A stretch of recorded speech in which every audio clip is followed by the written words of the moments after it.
what is the agenda of today's class.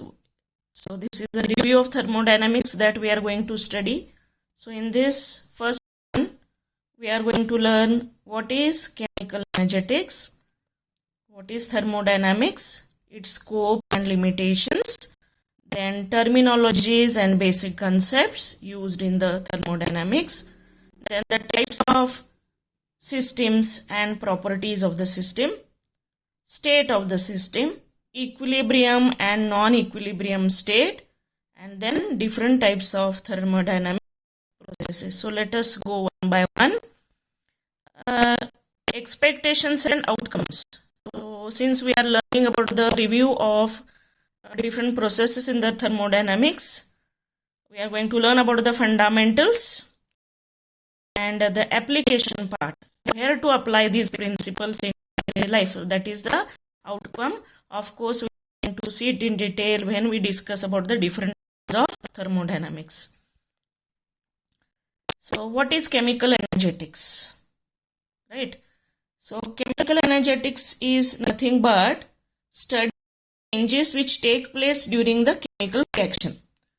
So some chemical reactions give out energy as heat. Okay. So maybe firing the crackers, or it could be burning of fossil fuel. So these reactions are associated with the release of energy. We call it as exothermic reaction.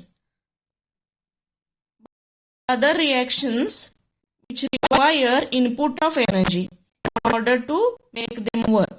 So such reactions are referred to as endothermic reaction. For example, this melting of ice is example of endothermic reaction, where input of energy is required in order to convert the ice into liquid.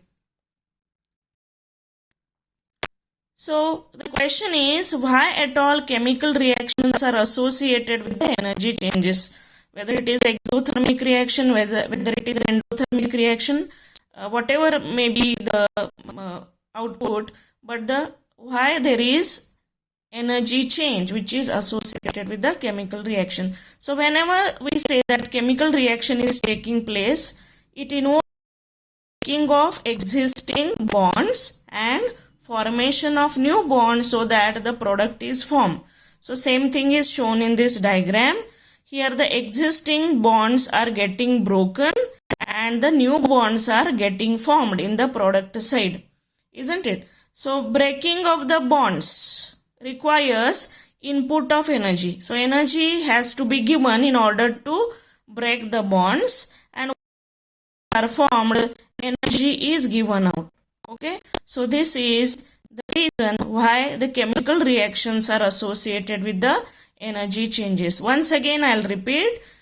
Breaking of bonds requires input of energy, whereas formation of bonds releases energy.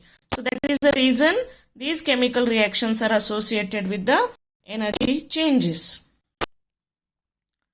So look at these two graphs, endothermic and exothermic reaction. So endothermic reaction, what is endothermic reaction? Earlier slide also we have seen.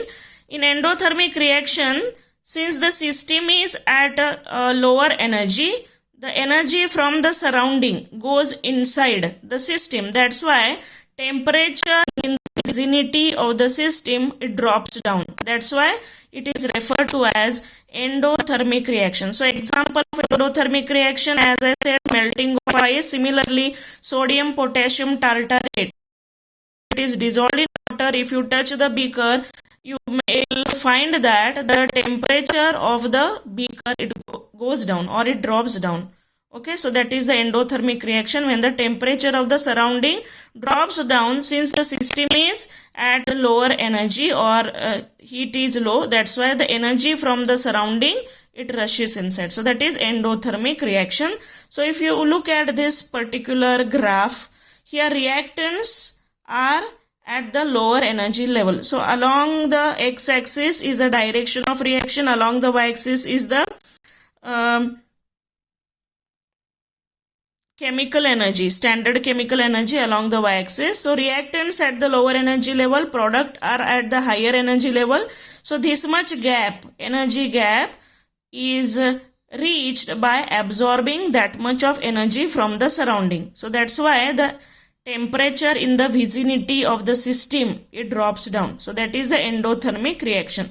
Now look at this figure. It is exactly opposite. Here reactants are at higher energy level, whereas the products are at the lower energy level. So this much gap of energy, okay, this much gap of energy is released into the surrounding. So that's why temperature in the vicinity of the system, it rises. Okay, so this is the system surrounding. Now the surrounding temperature is less, system is at a high temperature maybe, and this temperature is rapidly lost to the outside by the radiation because outside temperature is less. So temperature in the vicinity of the system rises. So this is the exothermic reaction. So example of exothermic reaction is, as earlier example I have told, burning of fossil fuel, or you might have seen in the laboratory, if you take acid in a test tube, if you put few drops of water inside it, if you touch the test tube, it appears to be warm. So that is the example of exothermic reaction. So let us understand the concept and definition. Thermodynamics is a branch of physical chemistry, deals with the study of energy transformations. It studies the flow of heat or energy into or out of the system when it undergoes physical or chemical transformation. Thermodynamics was developed during 19th century by physicists and engineers. Its relevance to the chemistry was recognized by American physicist William Gibbs. So Gibbs equation already you have maybe learned, delta G is equal to delta H minus T into delta S. So that is a Gibbs equation, right? So this is the person, American physicist William Gibbs, who could relate the principles of thermodynamics with the chemistry. So while studying and evaluating the flow of energy into or out of the system, it is used to consider changes in certain properties. So once we start studying the flow of heat or energy into or out of the system, okay, once it undergoes physical or chemical transformation, we should look for some parameters so that it is helpful for us in order to study the flow of heat or energy. Okay, so these parameters are referred to as properties of the system, which include temperature, pressure, volume, and concentration of the system. Scope of thermodynamics. Most of the laws of physical chemistry, including phase rule, distribution law, Van 't Hoff law of lowering of vapor pressure, can be derived from the laws of thermodynamics. So all the major laws in the physical chemistry are derived from the principles of thermodynamics. It tells whether a particular physico-chemical change can occur under given set of conditions of temperature, pressure, and volume or concentration. So the reaction is feasible or not, possible or not, under given set of conditions. It could be temperature, pressure, volume, concentration, and so on. That can be studied from the principle of thermodynamics. How far physical or chemical change can proceed until the equilibrium condition is established. So how far or slow the reaction, how far a physical or chemical change can proceed till the equilibrium condition is established, that can be also studied from thermodynamics. Now this is about the scope. Now it has got some limitations also. So let us see what are the limitations of thermodynamics. It is applicable to only macroscopic system. So what is macroscopic system? Which consists of matter in bulk, and not to microscopic system. Individual atoms and molecules, the principle of thermodynamics is not applicable for the individual atoms and molecules because it considers only matter in bulk. It ignores the internal structure of atoms and molecules. It is going to ignore the internal structure of atoms and molecules. Does not bother about the time factor. Does not tell anything regarding the rate of physical change or chemical reaction. Time factor, how fast, how slow reaction is taking place, it is not going to tell, but it is only concerned with initial and final state of the system. So this is limitation of thermodynamics. Then let us study the terminologies which we come across often while studying thermodynamics. Of course, you have studied it in PUC also. System, surrounding and the boundary. Now, system is a part of universe which is under thermodynamic investigation. I repeat, system is a part of universe which is under thermodynamic investigation or study. For example, here in the diagram, this is a conical flask which is having the lid. Now this conical flask is a separate system because it is separated from rest of the universe by the walls, glass walls or the glass sides of this conical flask. Okay. Now this glass surface which is going to separate the system and the surrounding is referred to as boundary. So boundary is either imaginary or it could be real surface which separates the system from the surrounding. So boundary is either real or it could be imaginary surface which separates the system from the surrounding. And what is surrounding? Rest of the universe other than the system. Rest of the universe other than the system is referred to as surrounding. Then after studying these terminologies, next one is we have to understand what is homogeneous system and what is heterogeneous system. So homogeneous system, here the example is shown. If you take a glass of water and if you dissolve a pinch of salt or maybe 1 spoon of sugar, if you stir it, you will get the clear solution, isn't it? So this is homogeneous. So what do you mean by homogeneous? Homogeneous is where the system is having one uniform phase.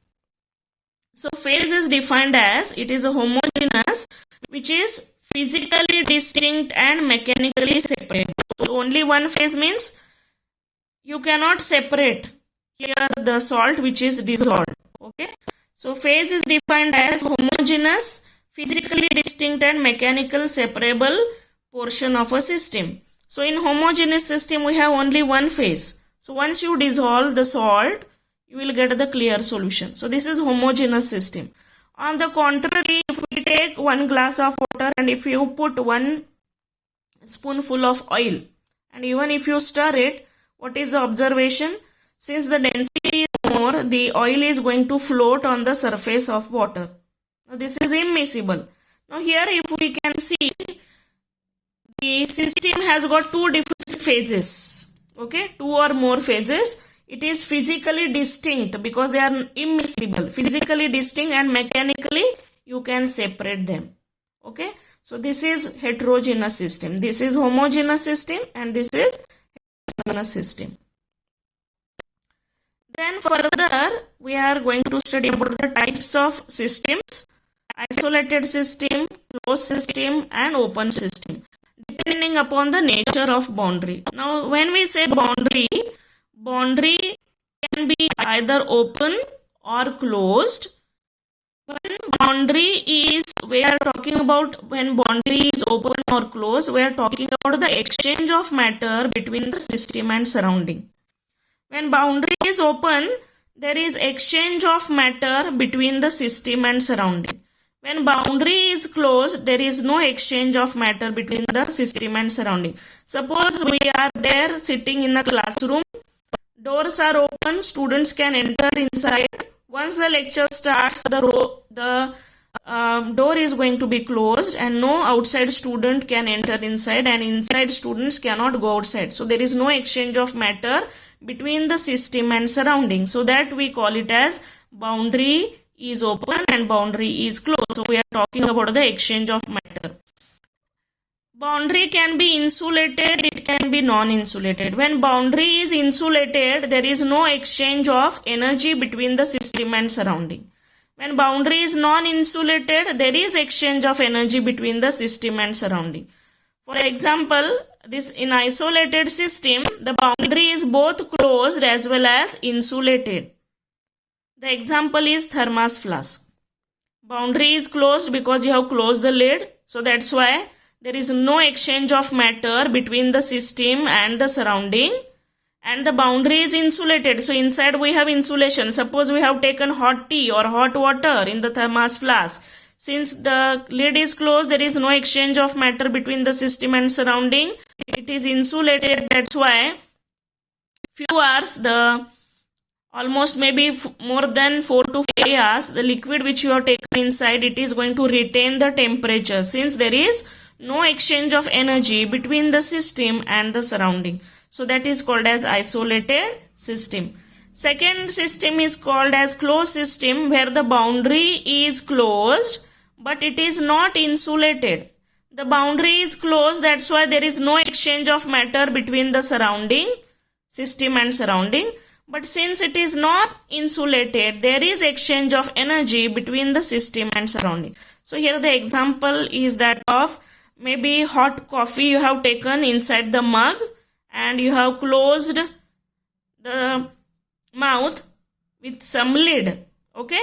So here the system is closed, so there is no exchange of matter. The vapors cannot escape outside. But the boundary is non-insulated.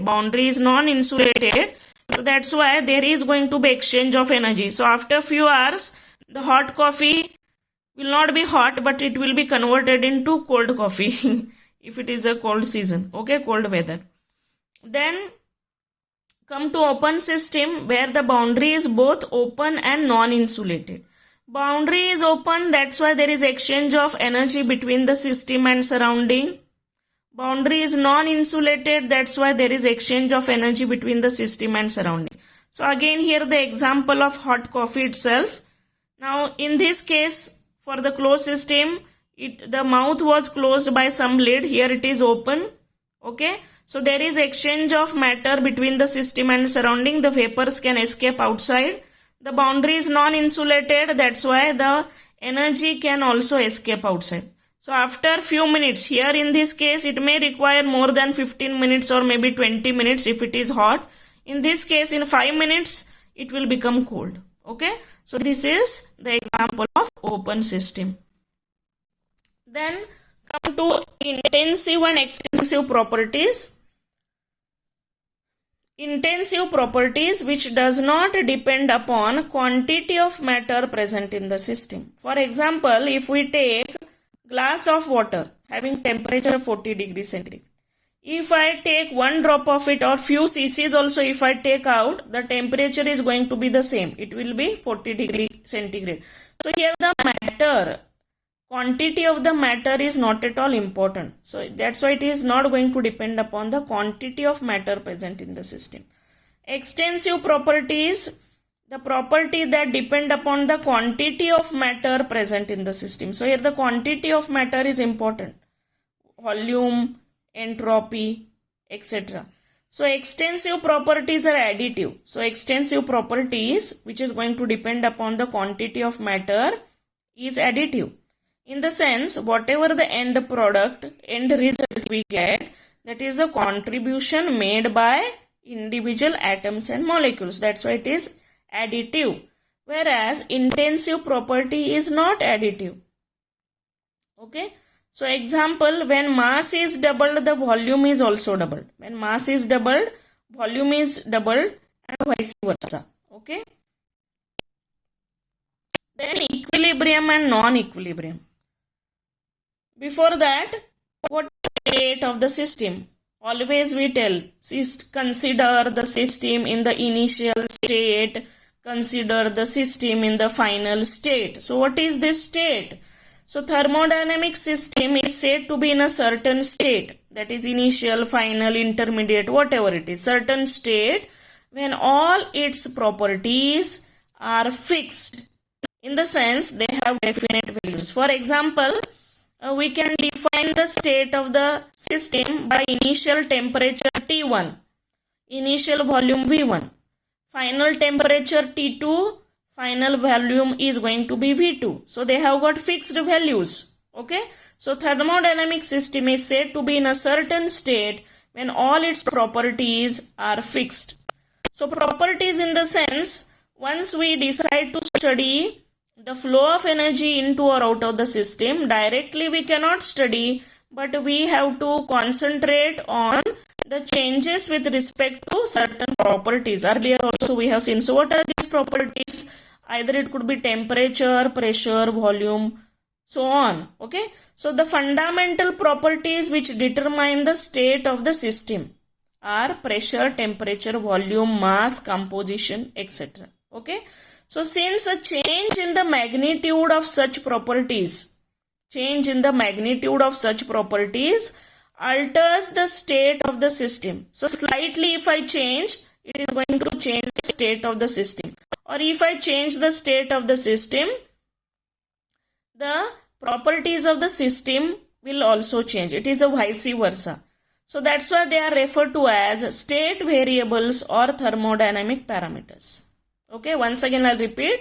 If you change these properties, pressure, temperature, volume, the state of the system changes. Or in other words, if you change the state of the system, the properties of the systems are going to change. So that's why they are referred to as state variables or thermodynamic parameters. Next one is equilibrium and non-equilibrium. A system in which the state variables have constant values throughout. Now state variables, pressure, temperature, volume and so on, they have constant values throughout. In the sense, so the temperature is T1, final temperature is also T1, intermediate temperature is T1. In the sense, the value is constant throughout. Okay, the system is said to be in a state of thermodynamic equilibrium. So example here is, now this is a favorite example in thermodynamics, gas confined in a cylinder fitted with a piston which is stationary. Now piston is stationary in the sense neither it is moving up or down, so there is no compression or expansion of the gases. So throughout the cylinder, constant pressure and volume will be there. Throughout the cylinder, temperature, pressure and volume is going to be fixed or same. A system in which the state variables have different values in different parts of the system. The state variables have different values in different parts of the system. It is said to be in a non-equilibrium state. For example, now again, the cylinder which is having gas fitted with a weightless, frictionless piston. Now this time, suppose the piston is rapidly pushed inside, so gas is compressed. Now the gas molecules which are present just below the piston are going to experience much pressure, and that's why their temperature is going to be high compared to the gas molecules which are present at the corner. They will be having less temperature. So here the temperature is not same throughout. So that's why it is said system in which the state variables have different values in different parts. Okay, so system is said to be in non-equilibrium state. So thermodynamics is concerned only with system under equilibrium condition. So this is very important. Thermodynamics is concerned only with system under equilibrium state. We are not going to consider non-equilibrium state. Okay. Now this is an example. There are different types of equilibrium: thermal equilibrium, chemical equilibrium and so on. Okay, mechanical equilibrium, etc. Now this is the example to show what is thermal equilibrium. Okay, so these are two extremities, too hot and too cold. Okay, so somewhere after some time, okay, the temperature is neither going to be too hot or too cold, but it will be in between. Okay, somewhere in between. So that we call it as thermal equilibrium. The next thing is we are going to learn about the types of processes. So what is a process? When system changes from one state to another, initial state maybe to final state, the operation by which it does so, okay, is called as process. The operation by which it changes from one state to another is referred to as process. It involves change in temperature, pressure and volume. Isothermal process. T remains fixed. In isothermal process, change in the temperature is zero. In isothermal process, change in the temperature is zero. dt is equal to 0. System is placed in a thermostat. Now since temperature has to be maintained fixed throughout, the process is carried out by placing the system or carrying out the process in the thermostat. Now thermostat is what? It is the apparatus or instrument where you are going to have control on the temperature. Now throughout the process, if I want to maintain the temperature maybe 35 degrees centigrade, I can adjust the temperature to 35 degrees centigrade. Timer will be there, and throughout the process or throughout the experiment 35 degrees temperature will be maintained. So thermostat, it is something similar to your microwave ovens. If you are cooking something or you are baking something, so you set the timer, you adjust the temperature. Maybe you are preparing cake, 180 degrees centigrade temperature is maintained maybe for 25 minutes or 15 minutes. So throughout the process, that particular 180 degrees centigrade temperature is going to be maintained constant. So change in the temperature is going to be 0. dt is equal to 0. Next one is adiabatic process. No heat can flow into or out of the system. In adiabatic process, heat cannot flow into or out of the system. So dq is equal to 0. So process is carried out in an insulated container. So insulated container is somewhat similar to your thermos flask. No exchange of heat between the system and the surrounding. So that's why dq is equal to 0. Isobaric process takes place at constant pressure. So change in the pressure is equal to 0. For example, heating of water to its boiling point and then its vaporization takes place at same atmospheric pressure. So dP is equal to 0 in that case. Then isochoric process is a process which takes place at constant volume. So dV is equal to 0. So heating the substance in non-expanding chamber. So this is an example. Heating of substance in non-expanding chamber. So therefore change in the volume is going to be the same, 0. Cyclic process is a process when the system in a given state goes through a number of different processes and finally comes back to the original point or the initial state. So that's why it is called a cyclic process. Change in the energy is equal to 0. Change in enthalpy is equal to 0. Okay. So isothermal, adiabatic, isobaric, isochoric and cyclic process. So these are the types of processes. Then let us consider reversible and irreversible process. Name itself is self-explanatory. The reversible process is one that takes place infinitesimally slowly, very slowly, and its direction can be reversed at any point. Since the change is very small or negligible, at any point you can reverse it or bring back to its initial state by an infinitesimal small change in the state of the system. So here from the initial state to final state, we have several steps in between or intermediate steps or intermediate stages are achieved by carrying out infinitesimal small changes with respect to properties of the system.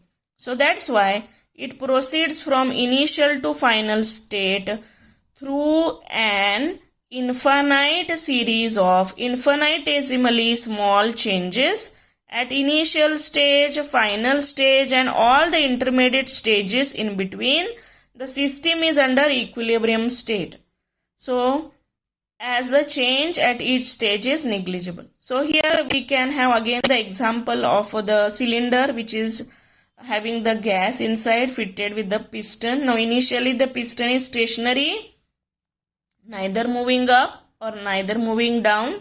It is stationary because the inside pressure which is exerted by gas is balanced by the external pressure. Suppose the external pressure is reduced by very small change in the external pressure, or you reduce the pressure by minus dP. Okay, external pressure is reduced by very small, negligibly small amount, that is minus dP. What happens? Now this time the external pressure is reduced. That's why the internal pressure becomes more, and these gas molecules, they will push this piston up. So as a result, what happens? The gas undergoes expansion, isn't it? Gas undergoes expansion. If I want to bring back the system to its original state, it is possible since the change is very small, minus dP. External pressure is reduced by very small magnitude, minus dP.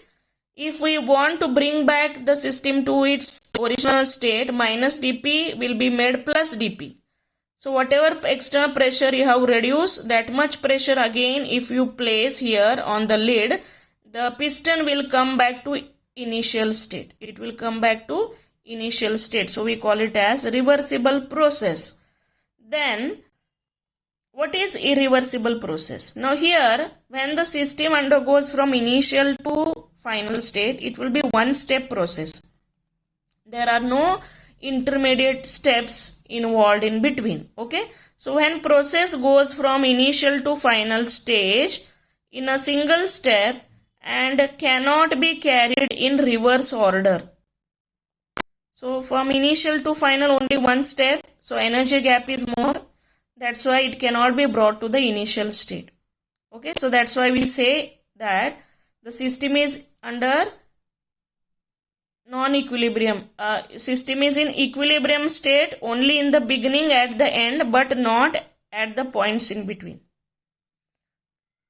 It is exactly opposite to that of reversible process. So system is under equilibrium condition only in the beginning, at the end, but not at the point in between, because there are no intermediate stages involved. So suppose what we do that external pressure is suddenly removed. Okay, so that's why what happens, again the gas molecules are going to push this piston up.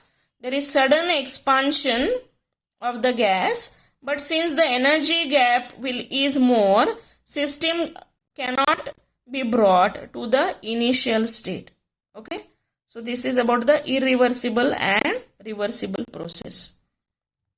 If you have any questions or queries, feel free to ask, or you can send your questions to me. Okay, so let us revise once again what all we studied in today's class. So we started with the chemical energetics. So it is nothing but the studying the energy change which is associated with the chemical reactions. It could be endothermic reaction, it could be exothermic reaction. Because of the breaking of existing bonds and formation new bonds, there will be changes with respect to energy when we talk about the chemical reactions. Then thermodynamics is a, how we define thermodynamics? It is a branch of physical chemistry which deals with the energy transformations. Then we also studied the system surrounding and the boundary, then heterogeneous and homogeneous system, so on we learned. Then types of system, open system, closed system, isolated system, adiabatic system, and so on.